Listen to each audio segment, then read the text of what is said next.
Des romans, des livres de mathématiques, des français entre autres sont offerts aux écoles publiques et privées de Guinée à l'approche de la rentrée scolaire 2022-2023. Un geste du président de la transition pour un enseignement de qualité dans les écoles du pays. Nous promettons à monsieur le président de la transition que ce dont nous en ferons bon usage. Devant quelques responsables du système éducatif, le ministre de l'enseignement préuniversitaire et de l'alphabétisation rappelle qu'il est formellement interdit de vendre ces manuels scolaires. Ce ne sont pas des livres à revendre, non. Mais ce sont des livres à remettre aux enfants. Nous sommes tous convaincus, nous sommes tous conscients que le constat est très amer. Nous venons de sortir des examens nationaux. Nous sommes sur l'organisation de l'ouverture. Les défis sont énormes.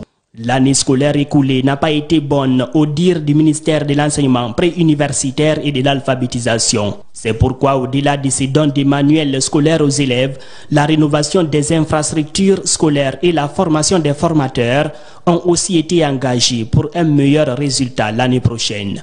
Très prochainement, l'école guinéenne va sortir de l'ornière. C'est ce que nous osons espérer, c'est ce que nous osons croire et nous espérons qu'il en sera ainsi.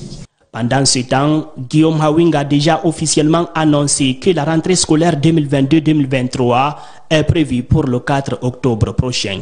À cet effet, il a précisé qu'aucune école publique ou privée ne doit rouvrir ses portes avant le jour J. Le constat est notoire sur les grands axes routiers de la capitale guinéenne. Des nids de poules, des fossés un peu partout, mais surtout des travaux toujours inachevés depuis des semaines, voire des mois. Voici le visage des routes en cette période hivernale.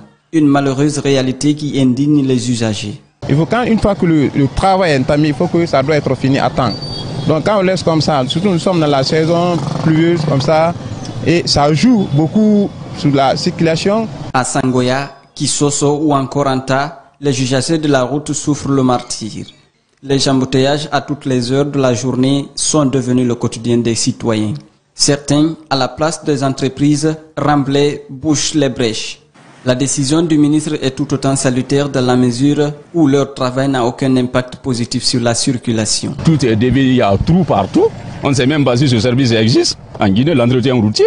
C'est normal, la décision elle est très bonne parce que les routes guinéennes sont vraiment très abîmées.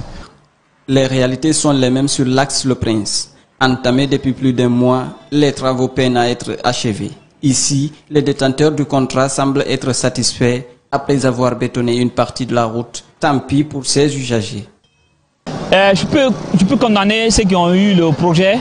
Ils n'ont pas bien respecté. Parce que vous avez vu l'autre côté, là où ils ont fait, ça commence même à se dégrader. Vous avez vu la réalité sur le terrain. Vous avez vu, c'est une seule voie qui circule.